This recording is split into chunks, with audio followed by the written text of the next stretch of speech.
Hello, my name is Kelly Raymond, and I am a psychic medium, and this is going to be the first installment of a series for my Irreverent Messenger series of channeled writing that I'm going to be coming to you about in order to share.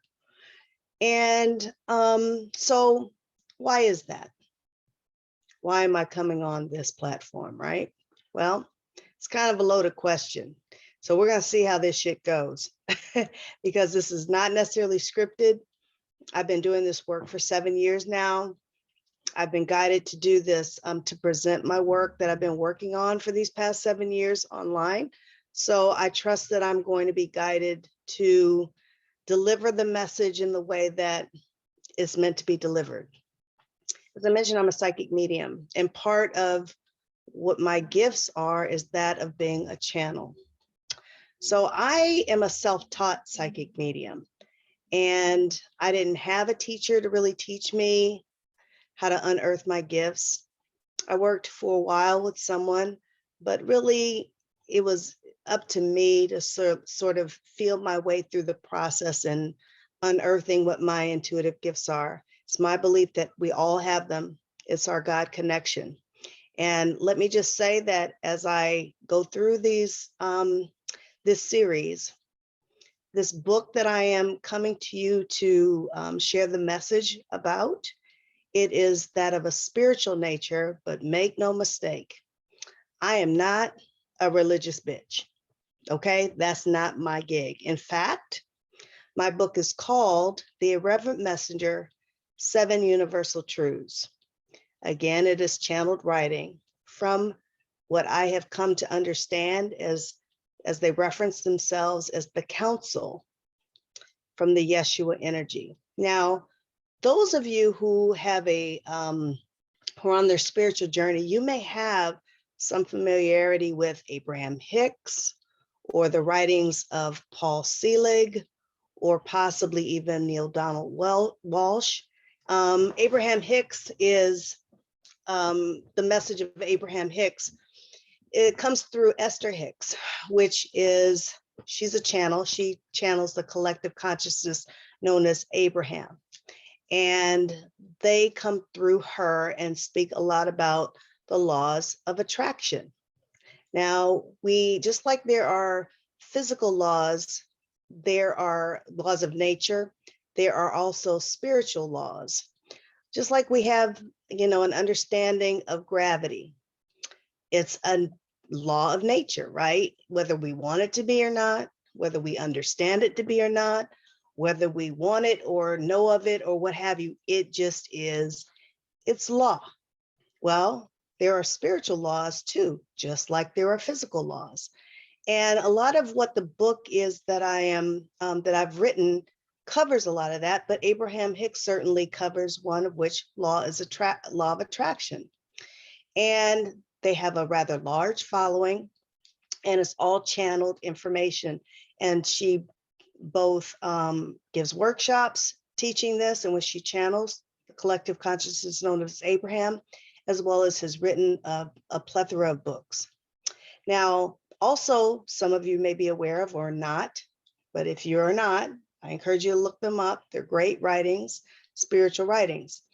And Neil Donald Walsh. In fact, that was how I first came into a sort of awakening about these things. Now, I was already on my intuitive journey, but as far as channeled writings, it was my first awareness and introduction, I have to say.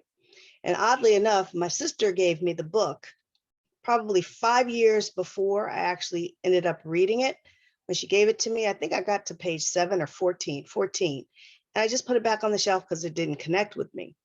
About 5 or 7 years later, something called me to the book. I took it off the shelf. I did not put it down until it was done, till I finished reading it. Then I went on to volume 2 and volume 3. Amazing book. Neil Donald Walsh, Conversations with God, volume 1, 2, 3, and also he too has a series, just like Abraham Hicks does.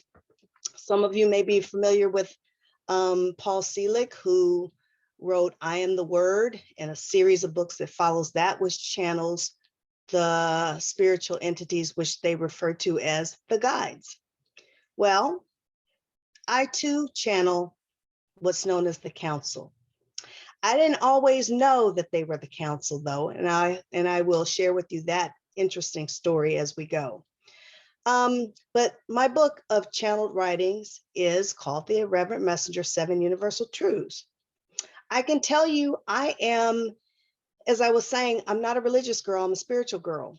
I do not subscribe to the traditional teachings and indoctrinations of traditional religion. In fact, a lot of what the channeled writings are that have come through is an unlearning of all of that bullshit, because that's what it is. It's bullshit. It is the word that has been consistent from messenger to messenger to messenger, that has been misinterpreted, it's been skewed, it's been bastardized for that of the purpose of man, for greed and control. We'll talk a little bit about that later on too. But the reason why I'm highlighting this in pretty short order is to give you a firm introduction as to who I am and what I am not. I am not the traditional, down the line, religious person. I am not. All of the work that I do is flies in the face of that shit. I am a potty mouth messenger. I'm an example to all that God is unconditional love and no judgment, none whatsoever. My experience is through all of my intuitive work that I started, I was a freshman at UC Berkeley when I began teaching myself the art of meditation and discovering what my intuitive gifts are. I am now, as I sit, just shy of 59 years old. I'm about to be 59 years old. Whoo, that's sobering in and of itself. But anyway, I digress. But going back as far as that, that's where my journey began. So this book came onto my ethers some 7 years ago, but I had long been practicing my intuitive gifts up until that point. I started out with channeling, and oddly enough, I started developing some of my other gifts. I do oral work, I do guide work. I am a psychic medium, so I talk to dead people. Yes, I do. I give readings all the time, connecting people to the lost loved ones. And part of my work is reframing how we think about death and dying so that we can live better lives, but I digress on that one too. I am a medical intuitive, so I can go inside your body and spirit will guide me towards what things that are energetic blocks in your body that causes disease, in which always emotional states manifest physical symptoms in your body. So if you have illness in your body, the root cause is something somewhat of an emotional nature. And part of the way of healing what's physically wrong is getting to the root and healing the emotional state. So I do medical intuition as well as energy work in conjunction with that. I also do Akashic Records Hall work. If you know what that is, it's the spiritual library in which all information is held about everything that ever was, including information about our lifetimes, this one and all the past ones that we have lived. Yes, we do not cease to exist beyond this physical manifestation. Energy is eternal and it just transforms.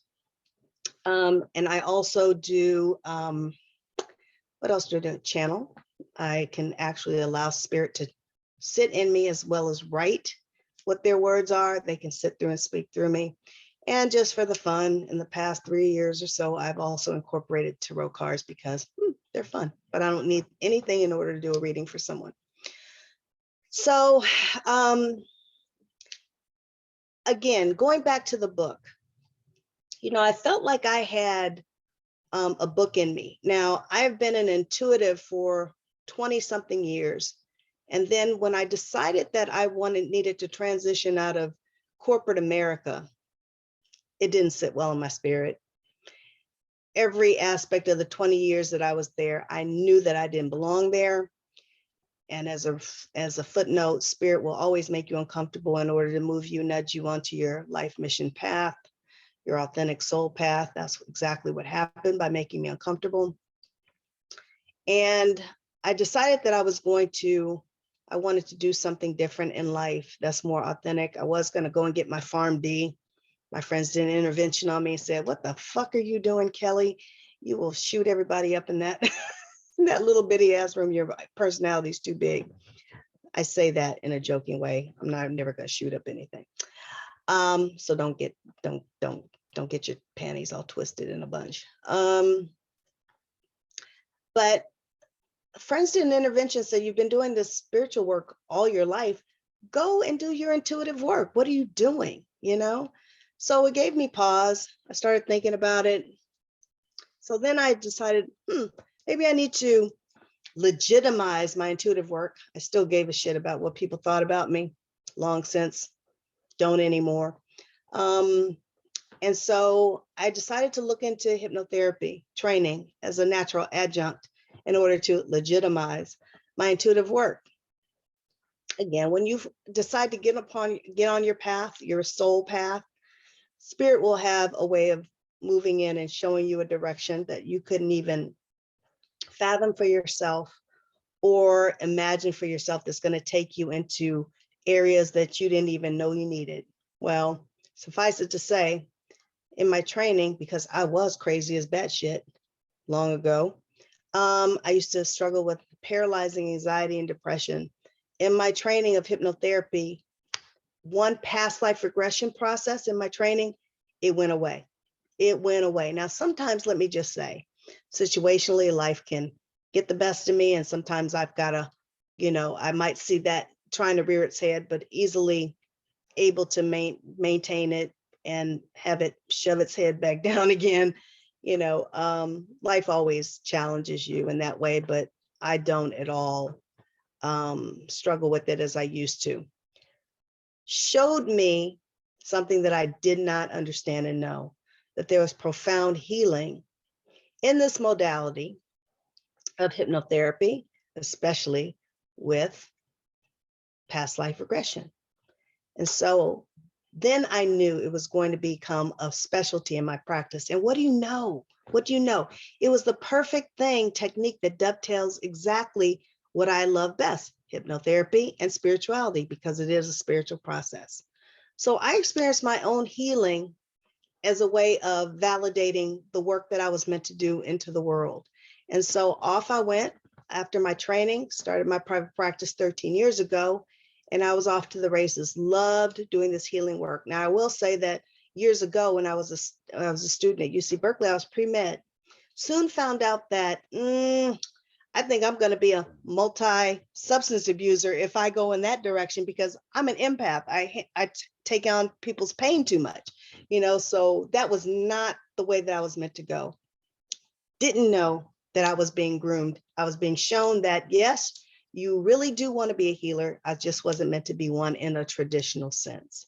So really, truly, at the age of 17, Spirit was priming me to do the work in which I have stepped into in these past 7 years. And it's been, what a ride, right? So I am not only a psychic medium, an intuitive, but I also am a master hypnotic coach. And for the past 13 years, I have been working my private practice and working with people to heal in wonderful, transformative, yet unique and very different ways. Along the process, I felt as though, again, I have a book in me. I want to write a book. So here I went off to the races to try and write a book. Well, that didn't go too well. I'm a good writer. I mean, I can write. I was having a hard time getting this book done. So after many, many attempts, I went into meditation. I'm like, what the fuck, Spirit? What the fuck? I'm trying to do this book. I'm trying to do, the work that I was trying to figure out why I'm here and do that work. And I heard in meditation very, very succinctly and clearly, Keli, if you set aside the time to produce this book, a book of our messages, we promise you, we will show up without fail, and you will not experience one day of writer's block. That was 7 years ago. So I cleared my thoughts. I took to my laptop, fired it up, and off I went to the races. Set all of Keli's personality aside and just started writing. Next thing I knew, I looked up and 8 pages in, and it was effortless. And I have to say, Spirit is an entity of their word. They keep it. Anytime that I don't let life get in the way and become too busy, they show up. They show up, and next thing I know, I'm writing 12 pages. Now, as a writer of channeled work, I'm a bit of a different messenger, okay? And you know, I was writing some notes before I came on here. I fired up this recording. And it's because I was trying to collect my thoughts and see what the hell am I going to talk about? Because Spirit told me, use your platforms, Keli, and get the word out about this book. But I'm trying to think, how do I start this out? How do I start this series out? What do I talk about, you know? And what came to mind, because I'm a channel writer, they gave me 5 different pages to write about. And I guess they were trying to organize my thoughts because I can't sit here and read. That's not really how my energy flows anyway. But I guess that they were trying to give me a bit of an outline to go by. I will tell you that most people tend to think about messengers, bringing through the words of Spirit, God, the creator, source, however you want to refer to the higher power. You know, I use them interchangeably, whatever you feel comfortable with. I usually use the word God. Now, the council as the spiritual being, an entity that is coming through with the channel writings that I'm writing about, is what they call from the Yeshua energy, right? Which is comprised of a lot of different energies of messengers that walk the earth plane at one particular time. That of Jesus, that of Buddha, Muhammad, Saint Peter. They said, I haven't even quite inquired as to why Saint Peter is in there. I know that he was significant to the beginnings of the Catholic Church, and we'll talk about the Catholic Church at some length too.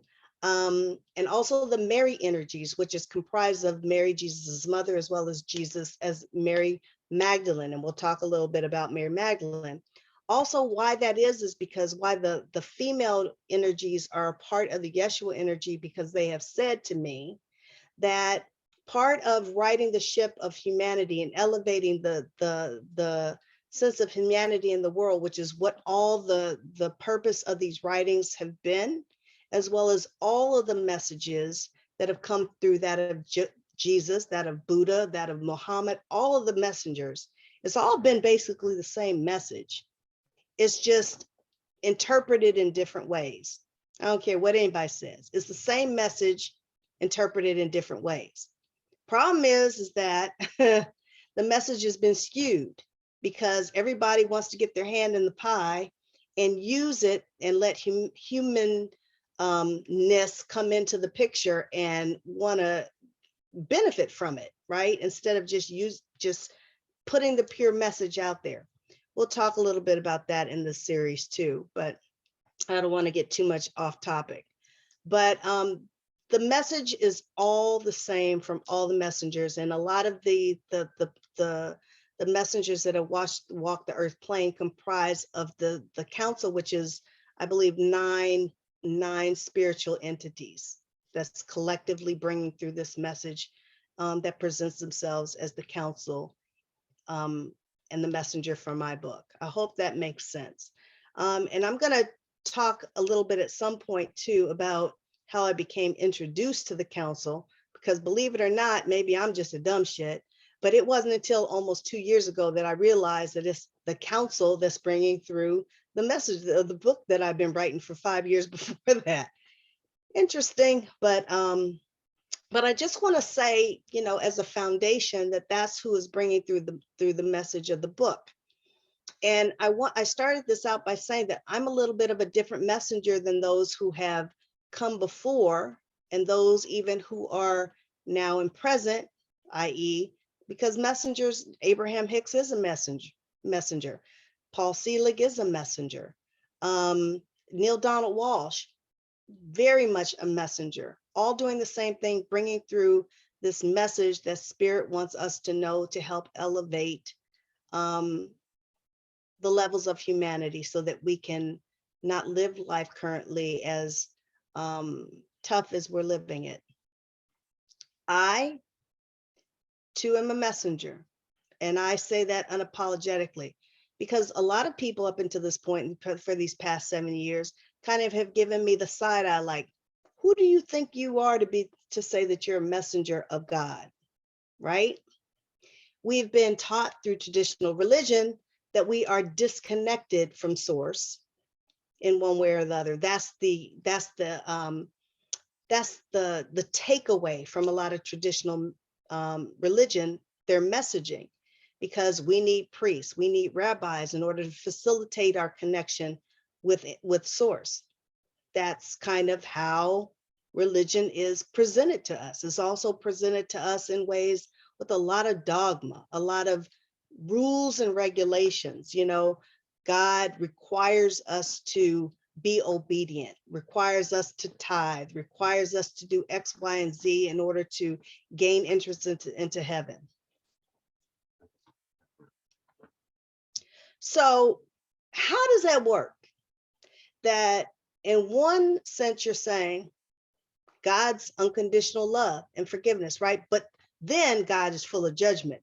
God needs us to do this. God needs us to tithe. God judges us if we don't do X, Y, Z. No, the X, Y, Z is fucking what traditional religion, man wants us to do in order to line their pockets and have control over us. God doesn't need my money, last I checked. God doesn't need anything from me or any of us. God is God, y'all. God doesn't need anything. God is whole and complete in and of itself. So, you know, here I am. I grew up a Catholic schoolgirl. I went to Catholic school for 12 years, including 4 years of all girls Catholic high school. I'm still fucking traumatized, okay? But I always had questions. I always, from grade school, why if God is love, by definition, why are we born with sin, original sin? It doesn't make sense to me. Well, they would always say, among other things, don't question, have faith. I'm thinking, okay, well, I'm trying to do that, but the shit doesn't make sense to me. Can you please explain? And their response was what it was, because they didn't have a fucking answer, because they're making shit up as they go along. I'm sorry, but that's the truth. That's the truth. You cannot reconcile those two things. They cannot be one and the same. They cannot. And they are not. So I was always left to feel like I was a bad Catholic, that I did not have faith, and that I was not to question, which it just flew in the face of everything that my soul was saying to me. It was screaming, this is bullshit. So, you know, as a general rule, y'all, discomfort is opportunity for growth. Nobody grows from feeling comfortable. So as a general rule, that's why we have challenges in life, as a footnote, so that we can all grow and forge a new and better version of ourselves as we travel this path called life. So I grew up questioning. I grew up not feeling comfortable in that faith. And as I came through high school, it just became even more uncomfortable. And so by the time I graduated high school and went off to college, I was done with the Catholic Church. Done. When I say done, I mean, oh my God, done. And so I think that's what really prompted me on my spiritual journey. And when I started at 17 as a freshman at UC Berkeley, I decided to teach myself the art of meditation and, you know, just see where it took me. I wanted to see what I was always interested in, intuition, and off to the races I went. So through unearthing my gifts, learning about my intuitive gifts, and it really forged this spiritual bond within me. I learned I didn't need anybody to facilitate that connection with source. I was having a Holy Ghost party all by myself, me, myself, and I, and God. And it was quite interesting. I discovered my guides, and I forged relationship with them. I came to understand who they were, which I have a master guide. He goes by, his name is Hiram. We'll have come to understand that he is the archangel of, the head of all the archangels, Metatron. That's who he is. He's huge. He's about, I don't know, 10 feet tall, wears this huge skin cloak that he often drapes around me when he's teaching me and leaving me to feel like I'm being supported and protected. Archangel Raphael is also a spiritual guide of mine. He is also an archangel. He's the one that holds the green flame, the healing flame that is also green. Everything in my life is green, y'all. Everything. And it really didn't make a lot of sense why I always and still do gravitate to the color of green until I started learning about him. And I just came to understand this because I am a healer at my essence, and I do energy work, and all aspects of my work that I do is healing work. So that's why I gravitate towards the color green. So I am saying all that to say that I'm trying to give you the fundamentals as to who I am and how I came up, because it's how I think I became the Irreverent Messenger. And that's important, and why I named my book that, because I am a messenger of God, yet I have a potty mouth. I swear a lot. It's the way I punctuate my points. I rather enjoy a little bit of drama. I'm kind of a drama queen in a way, but in a positive way, not in a bad way. I have an immense sense of humor. I love to laugh. And I don't feel as though, and I've always been a rule breaker. I don't feel as though rules are productive. I feel as though, I've always felt as though if you live by the golden rule, do unto others as you have had them do unto you, and treat everyone with respect, and the answer to love is everything. That's how I have lived my life. Now, I am not in any way perfect. Well, we are all perfect. I've learned through my writing. The only imperfection is the perception that we're imperfect. Isn't that cool? I'm not that profound. But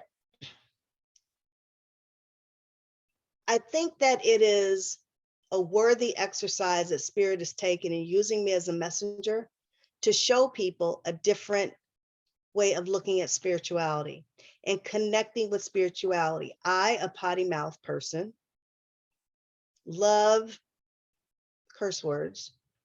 I'm incredibly vulnerable, and transparent, as you will see in these series of these teachings and our interactions together, if you should so take on this ride with me, that I'm unfiltered for the most part. What you see is what you get. I'm also, I'm unabashedly authentic. I think because I've been different all my life, I'm an African-American woman with red hair and freckles. I don't look like most people. I have always been different. I think that was God's way of preparing me to do different things. And I'm a different kind of messenger. And so I challenge everybody to challenge the belief that only people from days of old, Jesus, Muhammad, Buddha, people of the past, as deemed as chosen ones by God, are the only ones that can bring through the word of God. Not true. It's happening today. And Spirit is bringing forward me to you as another way of showing you in a very unusual fashion how one can view as being flawed, imperfect, irreverent as hell, different, and still be acceptable to bring through her word. So here I am, y'all, unapologetic. This has been a long, long journey, and they've actually pushed me to come on to do this. They told me, Keli, we don't have you guys walk in the desert anymore, speaking our word. Use social media platforms. Use your Facebook, use YouTube, use, TikTok, use Instagram, use Twitter, use that. It's time for our word. The message that we are moving through you to get out into the world is needed, is needed, is needed, is needed. So this book, The Irreverent Messenger, 7 Universal Truths, that I am in the process of wrapping up, that I am in the process of editing as we speak. I don't even know how the fuck this book is going to get out into the world. I don't worry about it though, because I am doing my part and I have faith, because this is how law of attraction works. Lesson number 1 is that if you do your part in the manifestation and creation process, because we are all powerful manifestors, we are all powerful creators, and this book is all about remembering you, having you remember who you were in your power spirit, having you remember that we are all the truth of who we are, and to step into that truth as we knew it in the spiritual realm, as a means of self-empowering, as a way of in that knowing and in stepping into our truth of who we are, reframing how we've thought about God and spirituality, we will, as a natural cumulative effect, elevate humanity, the level of humanity in this world, because it's needed, is so needed. We are fucked up as a society. And, there have been things that have happened in our collective experience to let us know we're going in the wrong direction. We haven't heeded the call. We have government, look at the state that government's in. They've told me that, Keli, your systems have failed you. They're not working. And we need this message to get out in order to redirect things in a more positive way, that this is the precipice of us moving into an energetic stage in which real change can begin to happen. So I'm doing my part as a messenger. My part is using my gifts to shine my light into the world, because it's needed. This is not about me.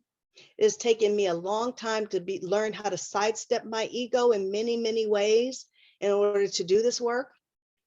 I've had to have people look at me crazy and move through that, and trusting in what I know, relying upon what I know, even when everybody else is telling me, no, no, no, no, no, no, no. I know what I know. I know what I know.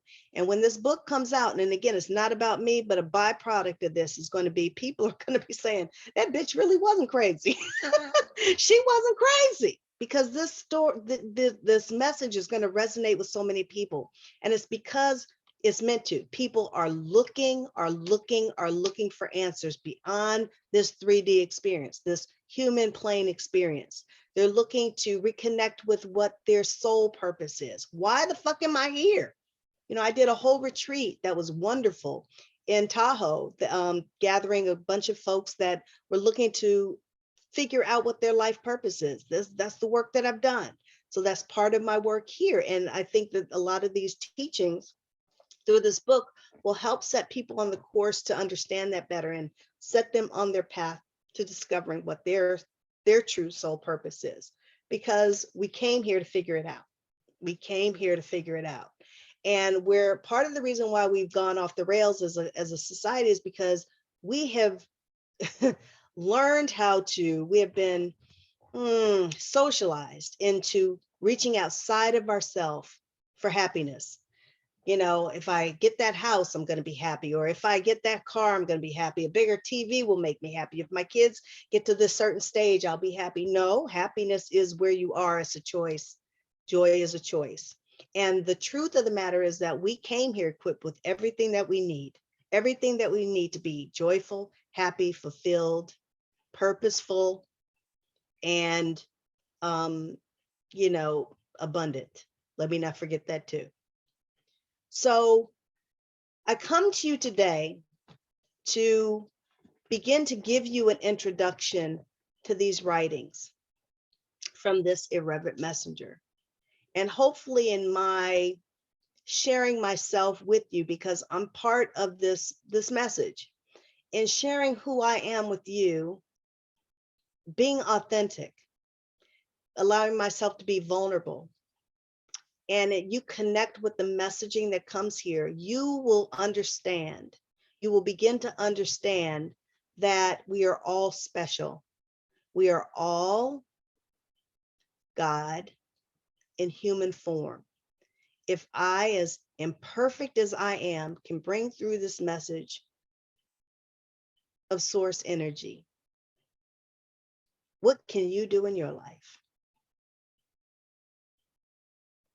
It opens the door, cracks the door open for you to get a bit of a glimpse into who you are at your true essence. And once you do that, if you were to even, I dare even ask you to pose a question to yourself, because one of the universal truths is that you are God in human form. If you were to wake up every day knowing that truth, that, I am God in human form, how would your day be different?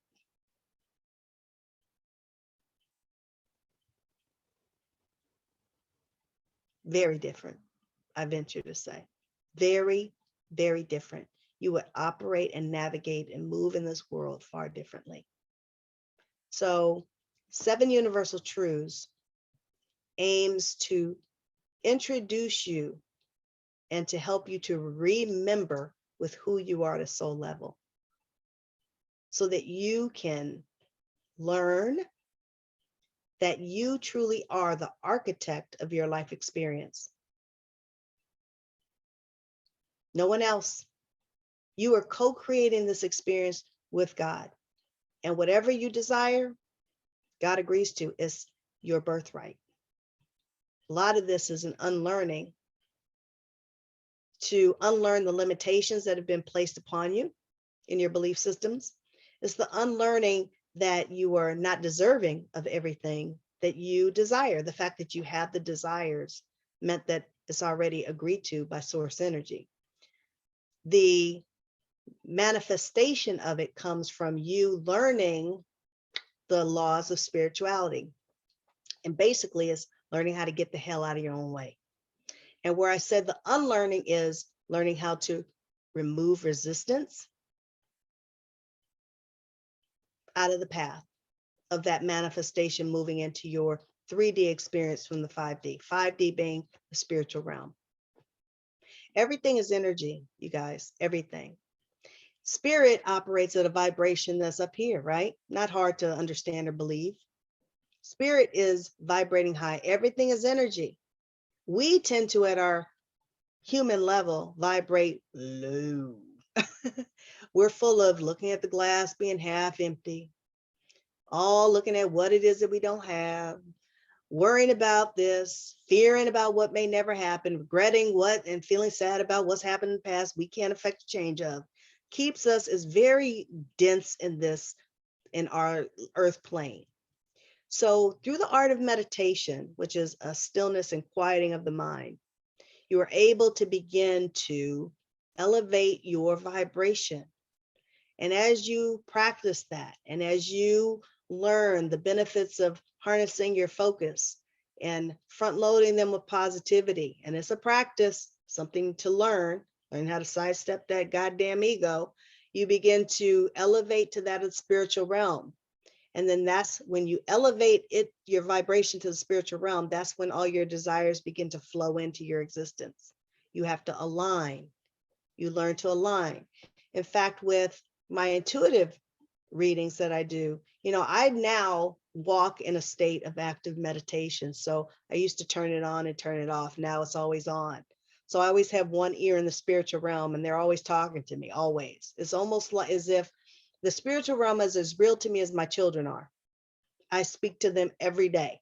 Sometimes I speak to spirit more than I do my damn kids. I mean, it's really that much of a presence for me. And that's practice focus. It wasn't always that way. That's just a practice. I've been doing this since I'm going to be 59. I've been doing this since 17 years old. So now it's just, I don't think about it. Just like riding a bike, when you first are trying, you're really imbalanced and you may fall. It takes a while for you to be able to, try until you just one day get on that bike and you just ride. It's the same thing. It's the same thing. It's like a muscle, developing a muscle, your third eye. So I'm just so practiced at it that it's always tuned in, and I'm always at the communication level of that of spirit. Now, can I find out everything about my own damn life every moment that I want to? No, spirit doesn't work like that. We came into this life experience to have the experience. So, they don't always give you the easy button, push the easy button. Why? They don't give us answers, even when people come to me for psychic readings.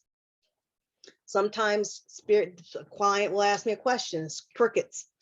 And if I know that I'm not in the way, I'm not too attached to the answer, which I've grown pretty accustomed to not being, and I'm just getting crickets, I know that means not to know. They're meant to have the experience, and I don't feel any issue or trepidation about telling somebody that. I'm like, I'm getting crickets. That means you're meant to have the experience. And I will look them dead in the eye and tell them that, because I'm the open vessel to bring through the messaging for spirit, just like when I'm channeling this book. I don't have any part in that process. I don't have any say so in what spirit wants to tell you or anybody else. I'm the open vessel that just interprets and brings the message through. So I'm not attached to your damn reading. And don't look at me when you don't get the answers that you want. It's not a matter of me. I can't control what spirit tells you. So anyway, I'm just going to check some of the notes what they wanted me to say, because I think I covered a lot of it, but I am going to share the first chapter of my book, or if not the whole thing, I'm going to share quite a bit of it, because that's what they want me to do. They've been telling me it's time to start putting it out there. So even though I'm in the editing process of, completing the book, I have full faith, because spirit does the heavy lifting. When we do our part, they will move mountains in order to make things happen that line up to facilitate how this book is going to get into the world. And I know that that's what's going to happen. I don't have to worry about it. I'm not going to wrestle it to the ground. I know that they have had me do this for 7 years because it's meant to get out there. They will get it out there. And I leave that to them, because they're far more powerful than I am as far as that's concerned. And it's going to happen in divine time, not Kelly's time. Lord knows I've learned that. But as far as they're prompting me to talk to you guys about the 4 pillars, or the overarching message that the book brings through, the Irreverent Messenger, 7 Universal Truths, is viewing the 7 universal truths, in which the basis of these spiritual concepts are that of a Christ consciousness. Now, let me just say, I'm a Catholic girl, so they will use Christ consciousness because it's now a term that a lot of people are aware of, no matter what sort of religious yoking that you have. But in general, when you are working and doing this kind of work, no matter what religion you are, that's why we have so many messengers. They will bring the message through to you in a way that you can receive it.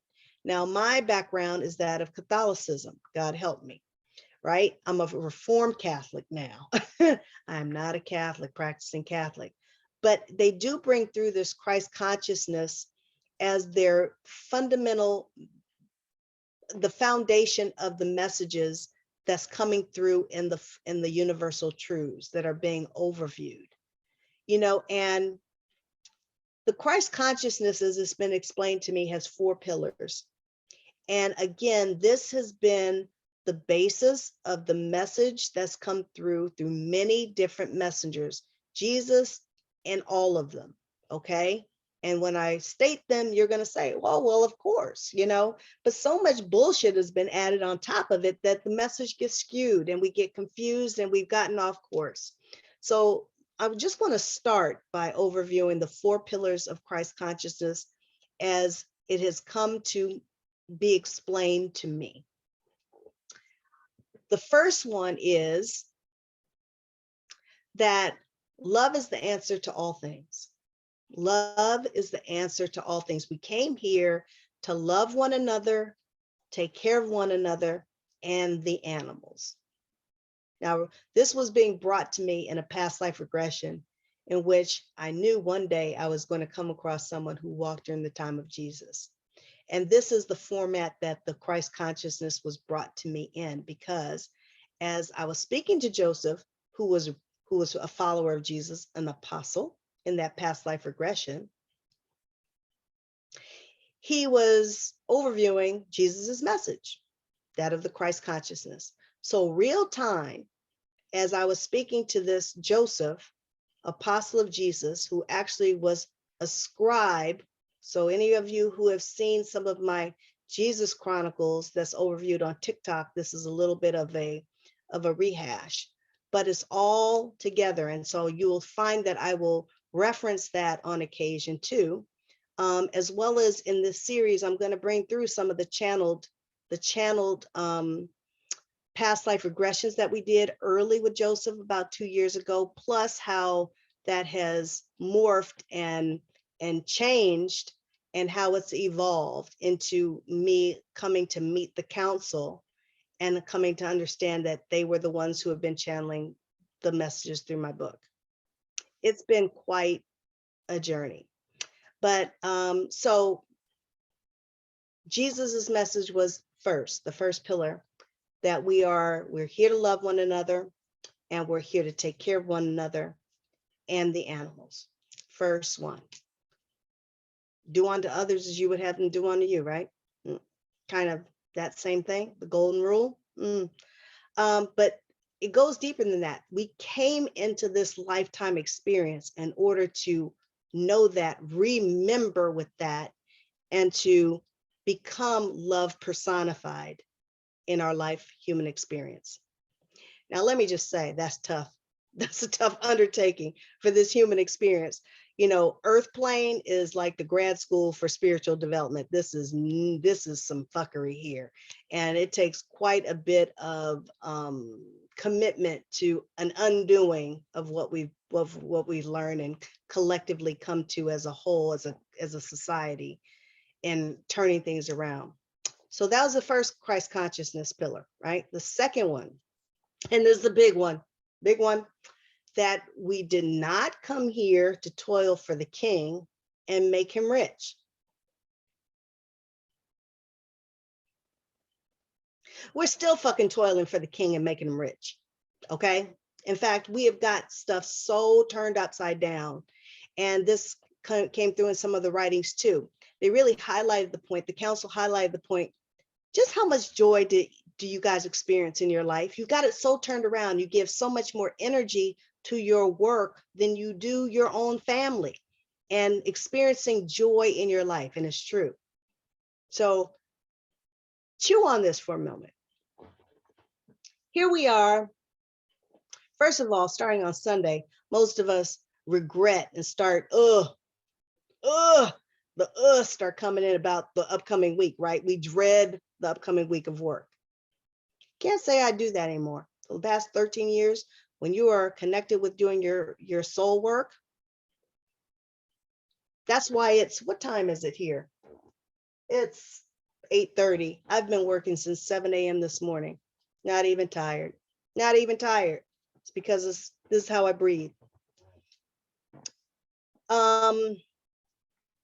So we start dreading work.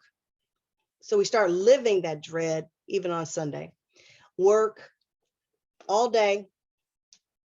Now, are we joyful at work, really? How many of us are joyful at work? We're worried about who's not doing their job, how we're not appreciated, how we're not getting enough money, how we are, worried about losing our job if we don't take on the work of 2 and 3 people, because we've allowed corporate America and businesses to saddle us with overloads of work out of fear of losing our job. And why is that? Because we have become so materialistic and so tied to materialism that holding on to a job is foremost in our minds, in our actions, in our efforts, our time, day in and day out.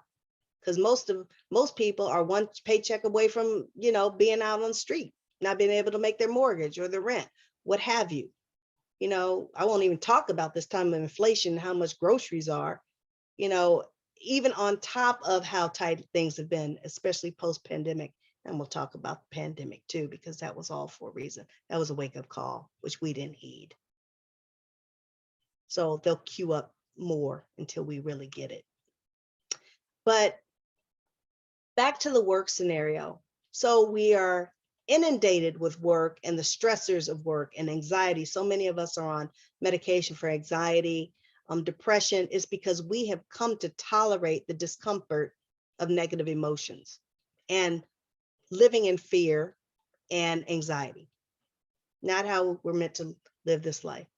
And we'll talk about emotions and how negative emotions are actually your soul saying, that's not where we want you to place your focus. That's not the direction you're meant to go. As a general rule, footnote, things that feel expansive, your soul's agreeing to that. Yep, go in that direction. Things that are contracting, no. Soul's trying to tell you, nope. And that was always meant to be our internal God compass, giving us breadcrumbs as to the direction we're meant to go. We have just become so tolerant of those stop signs, those negative emotions, that we have normalized what was never meant to be normal, which are our negative emotions. My book talks about that. We'll cover that later. But so here we are day in and day out, giving all this energy, anxiety, worry, stress, fear about work. Then, we complete the day, we get home, we're worried about the house not being clean, helping the kids with their homework, still thinking about work, answering emails because work doesn't stop, because emails and technology has really fucked us up, and even allowed businesses to even get more out of us, even on our own time. So we have allowed for this. And so, we deal with our kids. How much time by the end of the day, given that routine, do we really experience joy? Think about it. Think about it. It's become so normalized that we live our life in stress and anxiety, that this has become a choice. We have allowed for this. And it is possible, plausible, and so necessary for us to begin to redirect that. We did not come here to toil for the king to make him rich. And still, that is still the case today. We're not toiling for the king, we're toiling for corporate America. It has not changed in all this time. Neither has the first pillar of Christ consciousness. And how long ago was Jesus walking the desert? This is how long we have not gotten this, and why things have evolved into the state in which we are in now. This is why we have war. This is why we have all of our systems not working. This is why we have the homelessness. This is why we have government in a shambles. This is why we have healthcare that is broken. This is why we have just so many things that are not working. And if we lived by that rule of love, taking care of one another, our fellow brother and sister, loving one another and taking care of one another, would any of that be broken? No. Yet so many of us think, because if we were to fully love, balls to the wall, no filters, that's going to leave us vulnerable, and we're going to be taken advantage of, and all of these things. But no, it's the opposite. All that's happening already. Look at the state of the world. All of that goes away if we were to live with that first pillar of Christ consciousness. Love's the answer to everything. And we need to take back our power, and we need to reprioritize what's important in life. And oddly enough, the focus on materialism and what it costs us now in the way that we live our life, the truth of the matter is everything that matters costs nothing. Everything that truly matters costs nothing. Love, quality time with those who love you and support you, holding someone's hand as you walk in the park, making love.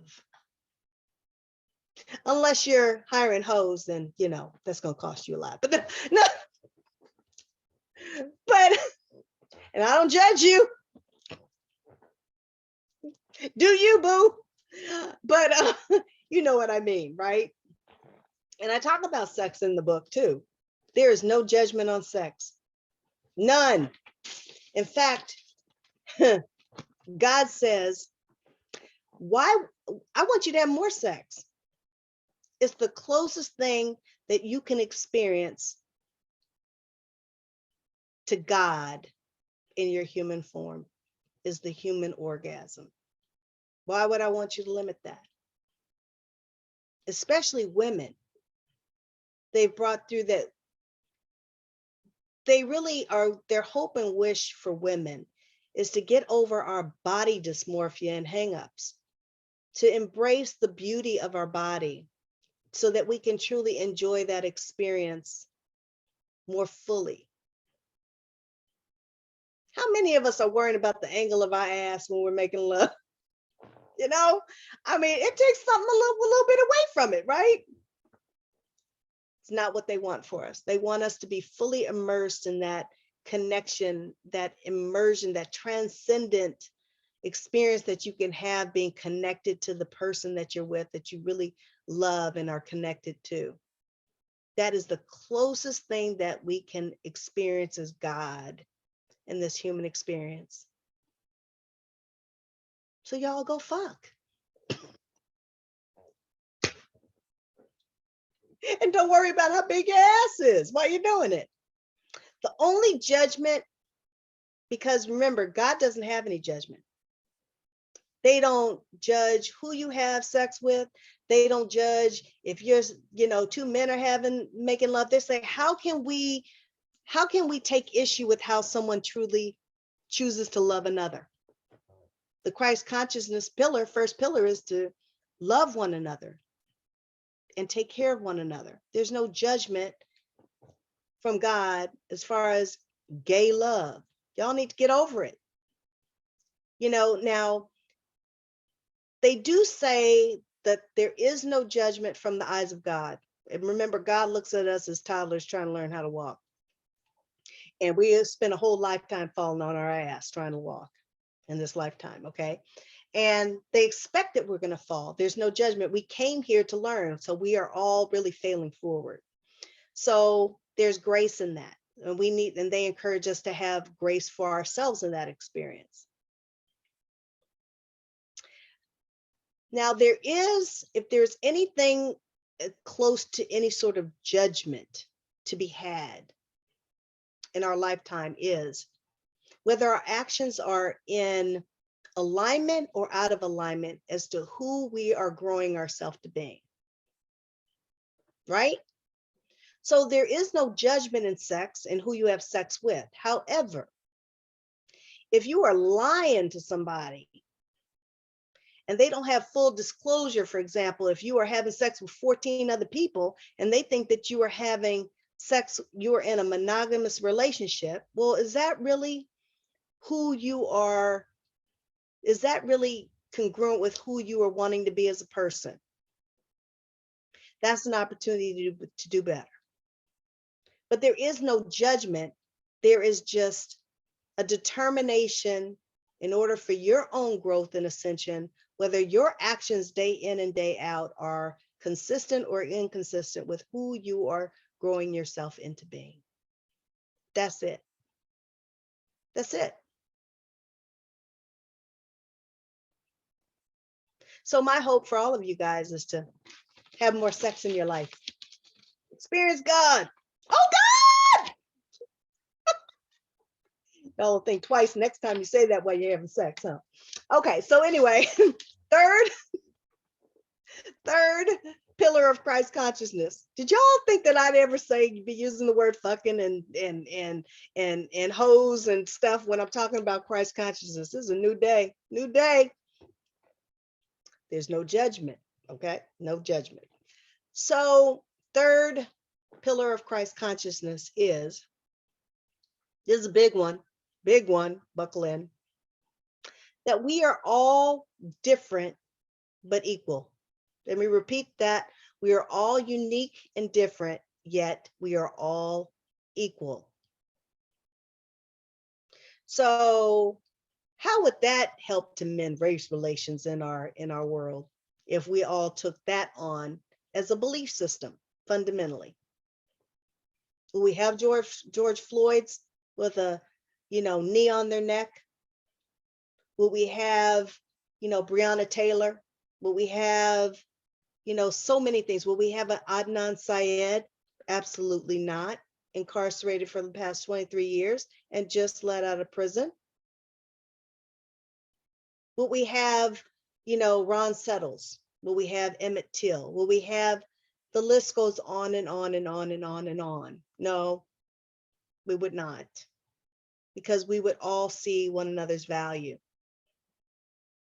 And we would all see each other's value and feel a connectedness, because that's another thing, that we are all truly connected as one. And we would care about what's happening to our fellow man, because we know that, what happens to one happens to us. What happens to another happens to us. Energy out is energy in. So if you, for example, are living in a neighborhood and you see one of your neighbor's houses on fire, ablaze, well, that's not my problem. My house isn't on fire. Yeah, how's that going to work for you in the long term? If nobody helps to go put that house out, eventually your fucking house is going to be ablaze. How did that work for you? That's true of everything. Look at our homelessness situation that has just really, really exponentially become a problem. It's not okay that we have so much and others have nothing. And then we look at them as if, get off your ass. No. Who chooses to be hungry and on the street? It makes me want to cry just thinking about it. It truly does. It's not okay. And the fact that we have normalized what's not normal, this is where we have landed. Fourth pillar of Christ consciousness. Jesus said, you too can do as I do. We are all God in human form. Jesus was man walking this earth plane who remembered who he was in the spiritual plane and acted from that place on earth. He was plugged in, tuned in. He had a remembrance of his mission and was able to tap into that, what we are all capable of doing. We all have the capability of healing our bodies. We do. We all have the ability to do as Jesus did. Traditional religion will have us have you believe, first of all, that Jesus was blue-eyed and white, yet came from Africa. Egypt's in Africa. Fucking lie. Yet that has become normalized because it suited the purpose of the majority for us to think that. We couldn't give brown people power, that kind of power. Hell no. Nope.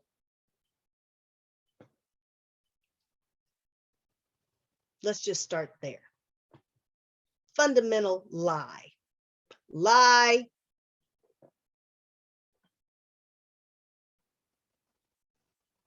I'm just going to let that hang there. Also, I will say too, that they want to say that Jesus was born of the Virgin Mary. Mary was not a virgin.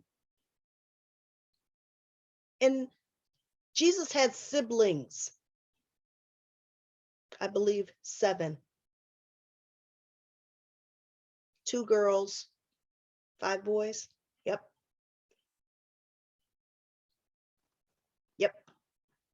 It was not of immaculate conception. His father was Joseph. But yet it doesn't, traditional religion, how dare us believe that we are capable of that kind of power? It keeps us in our place, doesn't it? serves their human need, is not the truth of who we are. So it has disempowered us, it has systematically disempowered us and kept us in control, under control. Likewise, the indoctrinations and all the dogma that they've shoveled down our throat too, lies.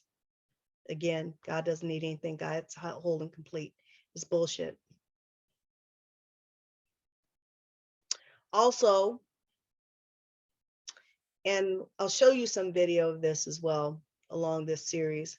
You know, when we were doing the past life regression and Joseph was overviewing what was going on as he walked during the time of Jesus, Jesus was not the only one healing the sick. Jesus taught some of the other apostles how to heal, and Joseph too was one of them that healed the sick. Joseph also was a scribe. He penned certain portions of the Bible, which we now know as the Gospels of Matthew, Mark, Luke, and John. It wasn't Matthew, Mark, Luke, and John. It was Joseph.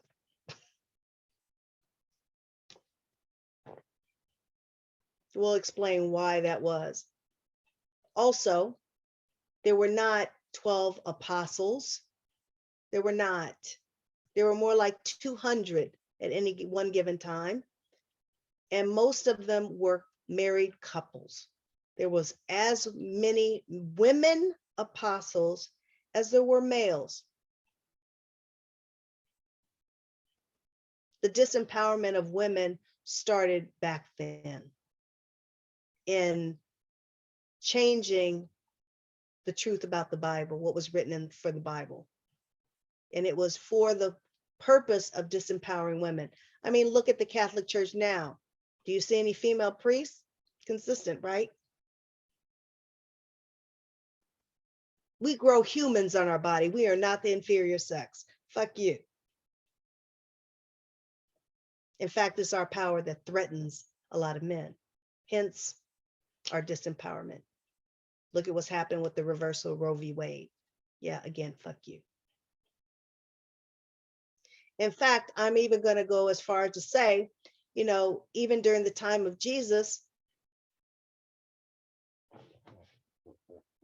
you guys do know that Mary Magdalene was Jesus's wife, right? And Jesus had 3 children with her. Mary was running shit. Mary was the one that you know, put people in place and was the gatekeeper for Jesus, because Jesus stayed in meditation most of the time. Mary was running shit. Mary Magdalene. Yes. See that in the Bible? Nope. Nope, nope. In fact, the very first time that I was introduced to Jesus during that time through Joseph, says, well, Jesus is over there talking to the crowd of people. Almost fell out of my seat. You know, I'm like, oh, what's Jesus talking about? What Jesus always talks about. And he listed the 4 pillars of the Christ consciousness. And he's saying, yes, he's talking to the crowd. His wife stands nearby, Mary, and his 3 children are at his feet. I think it was 2 at the time. Then the baby came later, the 3rd one. So Jesus was married with 3 children. Married to Mary Magdalene. And, convenient, right, that they made Mary Magdalene to be a hoe in the Bible. Again, the deliberate disempowerment of women. Not okay. There are many, many other things that I will speak about too, as far as things that were inconsistent with the Bible, that we're going to set the record straight. Now, the council has told me, Keli, we're not aiming to have you rewrite the story of Jesus, but there are certain things that need to be brought into view as far as correcting the truth of the history, all in support of understanding the importance of the Christ consciousness better, and understanding what we are all capable and remembering us with the truth of who we are at our essence, which that of powerful, powerful manifestors. We all have the ability to manifest the life that we want.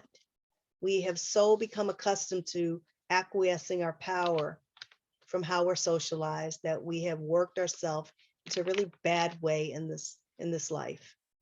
And, Spirit has brought forward challenges as a means of making us uncomfortable in order to reflect on what we're doing, redirect what the fuck we're doing, and reprioritize what the fuck we're doing. A global pandemic was a big way to do that. Did we heed the call? No. Was it our opportunity to implement some of those Christ consciousness pillars? Take care of our fellow man, love one another, take care of one another. And the animals. Did we do that? Fuck no. We divided, we fought. Started in China. It's their fault. You're fucked up because you won't get the vaccine. You're fucked up because you do get the vaccine. Were we taking care of one another? Hell fucking no. We didn't get the message. Healthcare, highlight the fracture in healthcare. Highlighted the fracture of our government. How much more fucked up could you get? A vivid ass, what do you want to call it? IMAX version of fucked upness as President Trump was. And just facilitating people for power to just die, not understanding that we were under siege of a pandemic.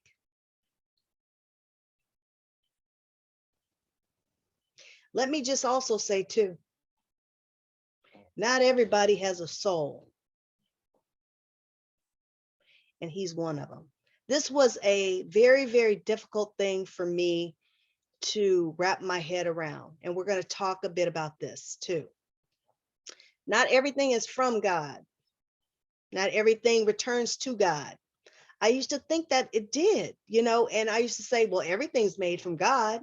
So everything returns to source energy. They're like, So I say, even Hitler went to heaven. They're like, don't say that anymore, Keli. That's not true. I said, well, what are you talking about? What are you talking about? They said, no, not every person that's walking your earth plane has a soul. They are here for contrast, to cue up challenge in our life in order for us to grow and unearth a new and bigger version of ourselves to step into. Remember, I was saying that's all challenges are. And by the way, we have designed our life, including all the challenges. Nothing is being asserted upon us. It's all in support of us having this life experience that we chose to have. So the true, the cliches are there for a reason. And they're cliches because they're true. That's why they are cliches, because there's truth to it. That, nothing is that happens in our life is anything that we're not strong enough to overcome. Now, as fucked up as it may look in the moment, is true because we agreed to it. We designed our life. God agreed to it.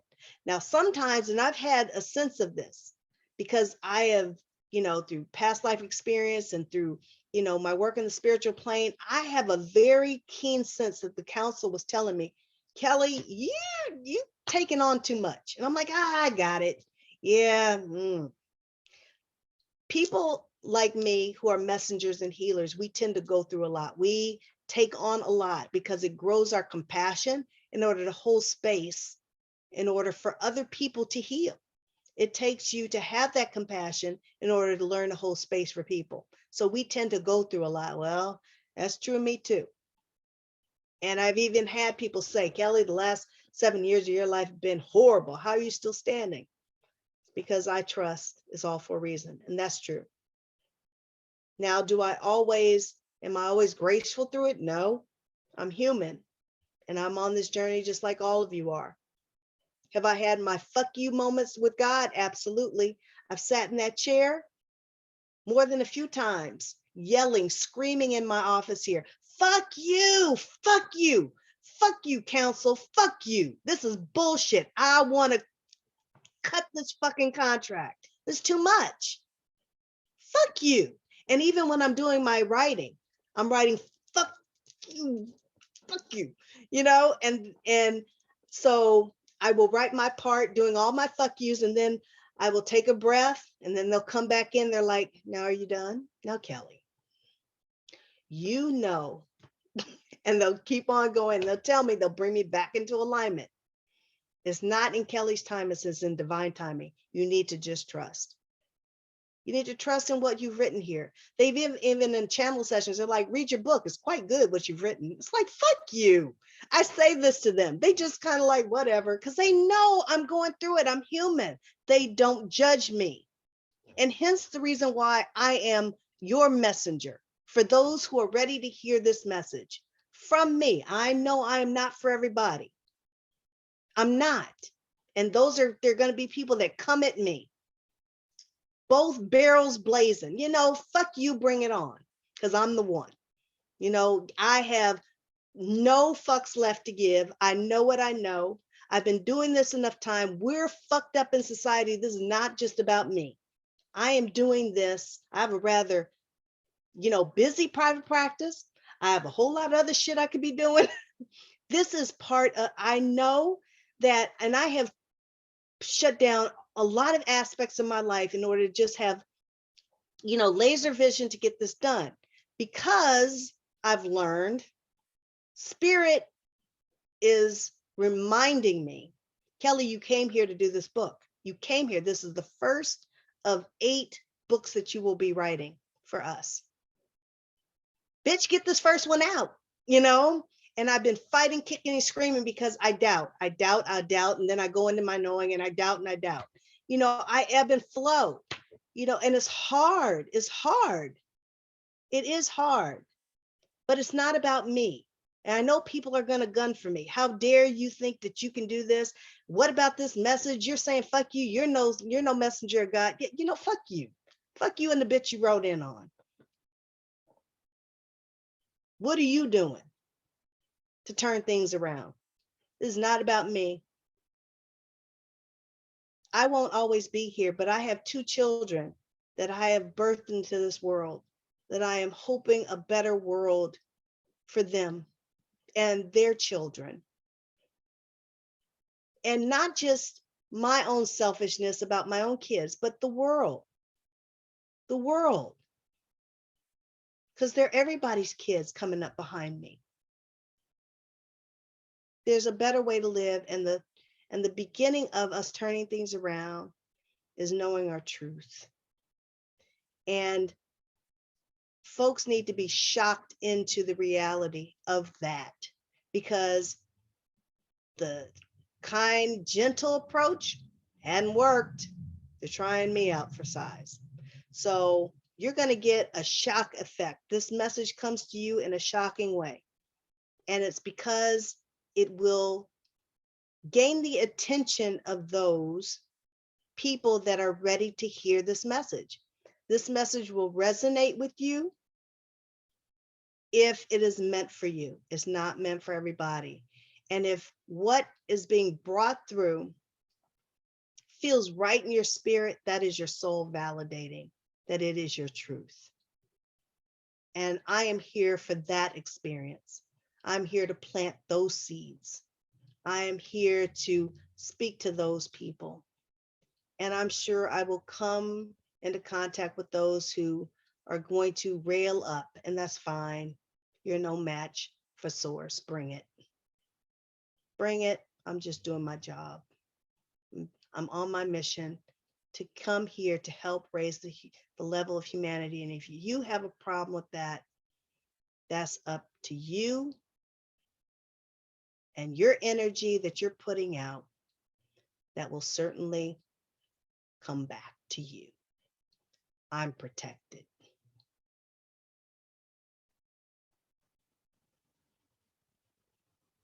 So hopefully I've given you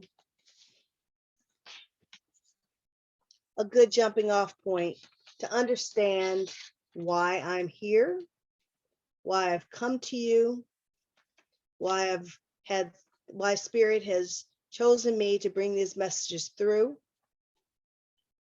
And I invite you to open yourself up to just listening to the messages that they have to bring to you.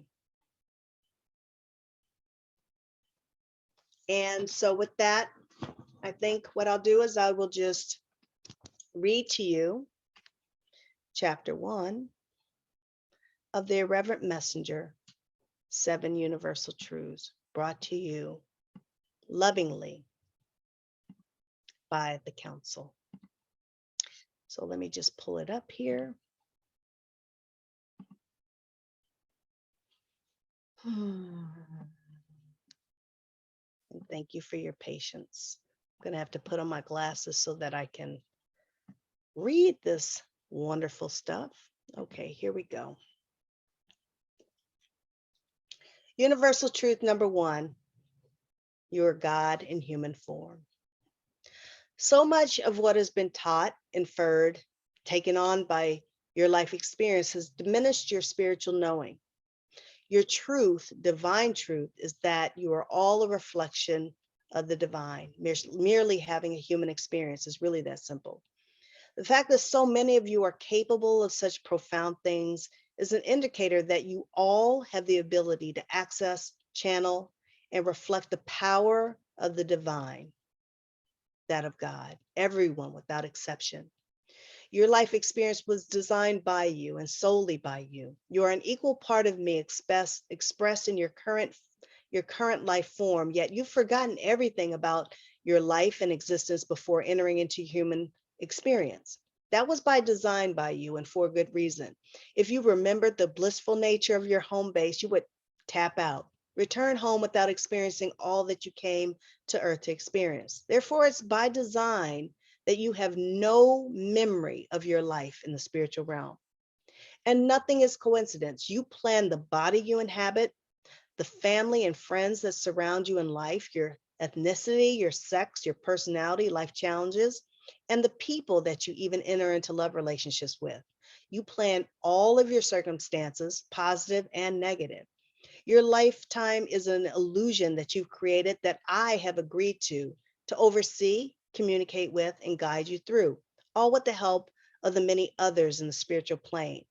You have legions of supporters on the other side, all cheering you on towards your life goals and desires, every last one of them. You designed your lifetime and all aspects of it in order to have the experiences that you cannot have as spirit. It's a monumental task that you've agreed to take on, that you've agreed to come into your human form enthusiastically to have, and intended to do so because while you were busy designing it, you knew your power. Then you had full awareness and the perspective of all of your capabilities and the many, many pathways that you would have available to you in order to have your life experience. In full view of your power, you knew that you could move through all of your life challenges with great ease, as long as you maintained your soul connection with Source. In all your spiritual knowing, you knew that there was no separation with the divine, so that you would always have it, that connection, as your ultimate compass to get you where you wanted to go. You understood that all that you would have to do is to listen to your divine guidance in the moments of quiet and stillness. It's in this space where you can drown out all the outside chatter that's confusing and become centered and one with the voice that is in constant communication and accessible to you. That voice is me. It's the larger part of you that still resides in the spiritual realm, AKA known as God, that is you, your soul. So you see, there really is no separation between you and God. There's no separation between you and anyone. You are all connected to all things and everyone. You're a part of a whole. And if you were to understand this better and come in to embrace it as your truth, things would become far easier in your lives. Humanity and nature would improve by leaps and bounds, and a newfound compassion and tenderness would filter into the human experience as a whole that would be greatly beneficial. Currently in your experience, so many of you have become so disconnected from your inner sense, your soul connection, and therefore your God sense.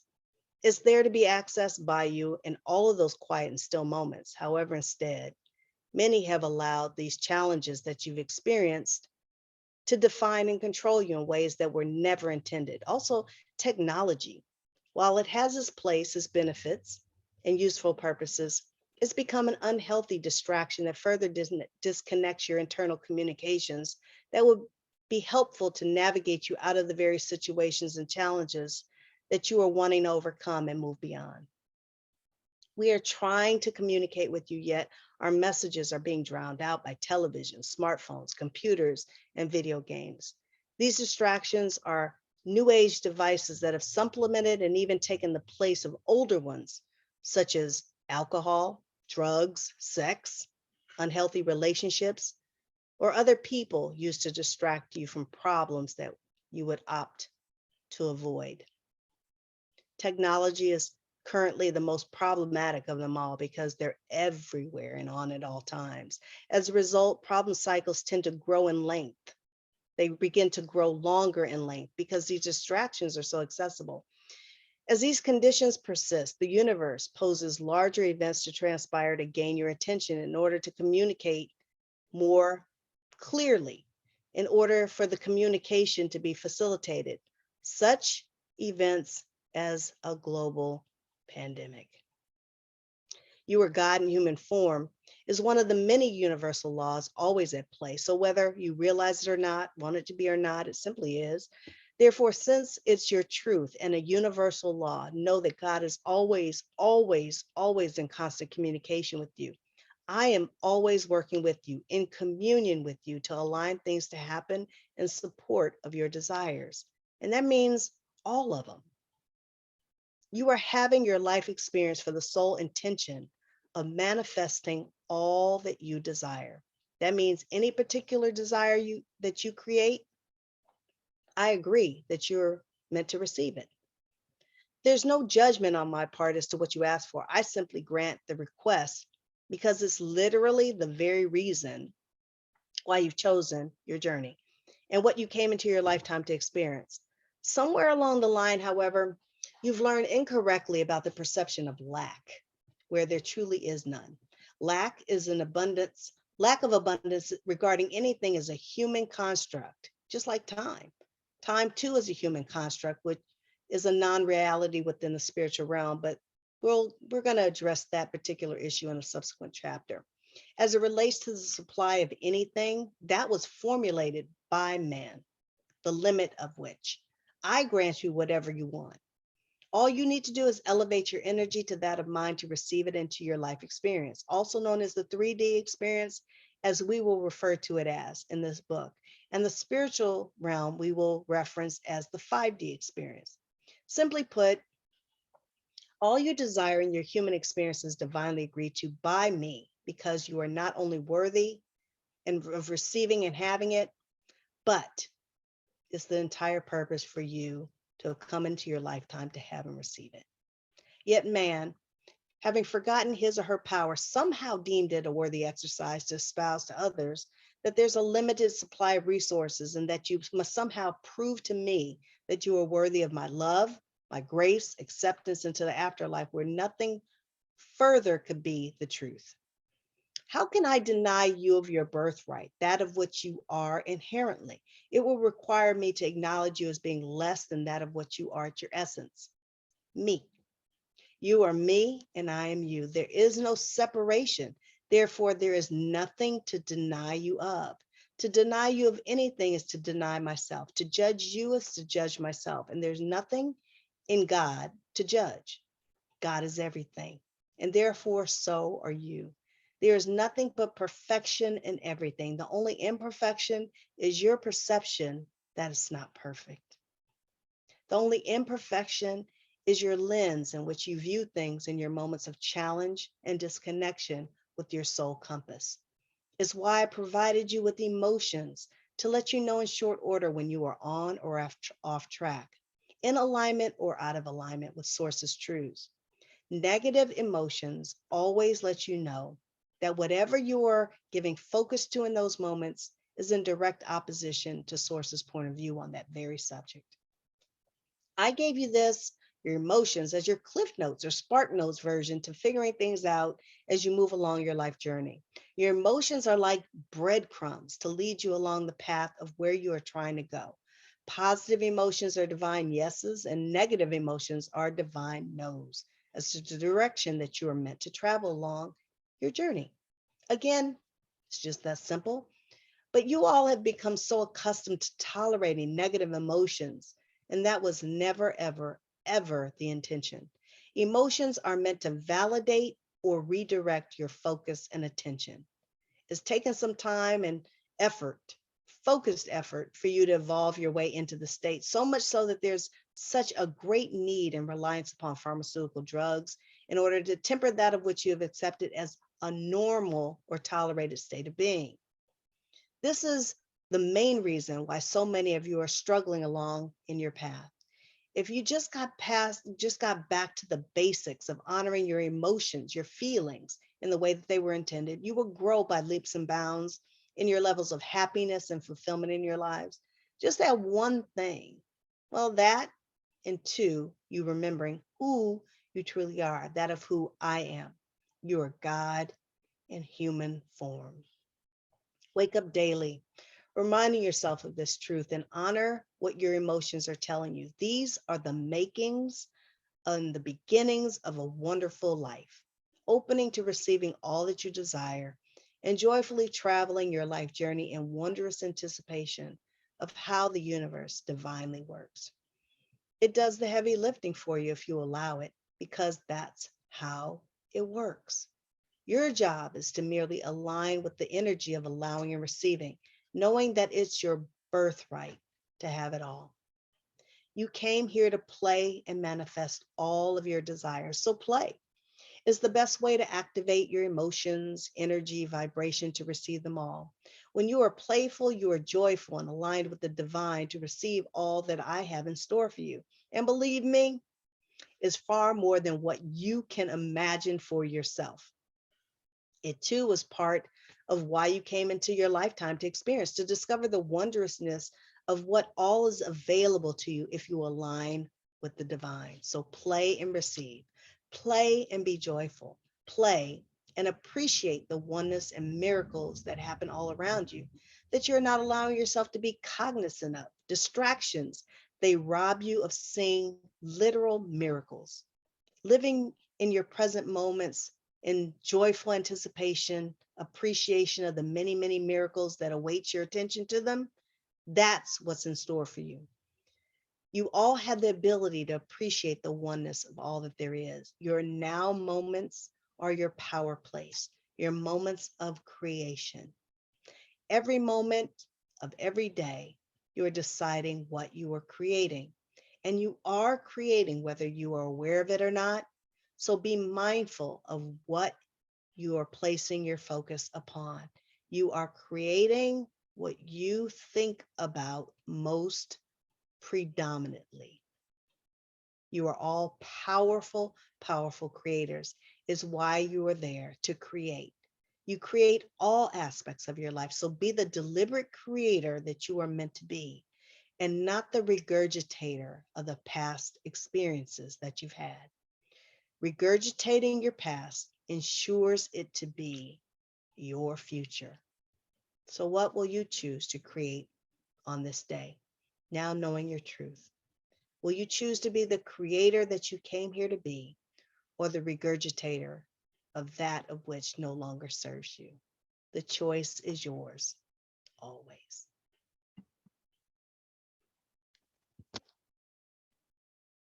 So there we have it. There we have it. That is an introduction to the Irreverent Messenger, 7 Universal Truths. Number 1, universal law number 1, we are all God in human form. So those of you who happen upon this video and you're doing so because you're guided here for no other reason, that's just how things work. And if this resonates with you at a soul level, If something is saying, a lot of that is speaking to me, I invite you to join me along and follow me as I put this series together, introducing you and sharing with you various aspects and of this book. And as in addition to sharing certain aspects of the book with you, I will also share with you the recordings that I have made with the past life regressions with Joseph and how that journey how it evolved. Because I think that it works tongue and groove with the book. And also I will be introducing you as well to a little surprise that I'm developing. It too is working in support of the book, and as well as the teachings that are coming through the past life regressions through Joseph and the council that is now channeling through every 2 weeks with me. So I just want to thank you for giving me this time today. If you're so inclined to watch all the way through, welcome you to follow along with this series. Please click like and share. If this has resonated with you, feel free to communicate with me through the comments area if you have any comments or questions that you'd like. Also, I invite you to join me on my other platforms. My Facebook, I have quite a presence on Facebook. Under my business, Pathway Hypnotherapy and Intuitive Counseling LLC, you will find many, many, many videos of me doing my intuitive work and doing collective reads for people, because I've been doing that for some years now, even bringing my students on as I'm teaching them. I now teach other people how to develop their intuitive gifts. So if you're interested in any of that, you can contact me regarding that as well. My website is www.kellyraymond, that's spelled KELIRAYMOND.com. That is my business website.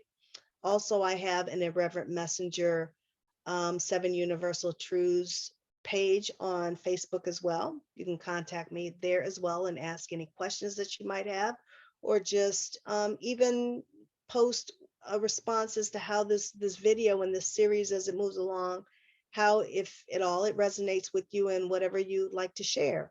I'm going to tell you right off the bat, any negative commentary, not having it. I'm not the one. You will be blocked. It's not welcome to hear that energy. I work from light. So I invite any constructive and resonant commentary and questions of all sorts. Okay. But those of you who are soulless and unproductive, hard left, baby, not for me. All right. But in the meantime, I'm wishing you all love and light, and really appreciate you spending this time with me and hearing the messages from the council.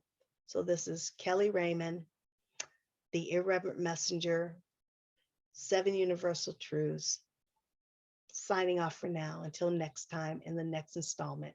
Namaste, everybody. Bye-bye.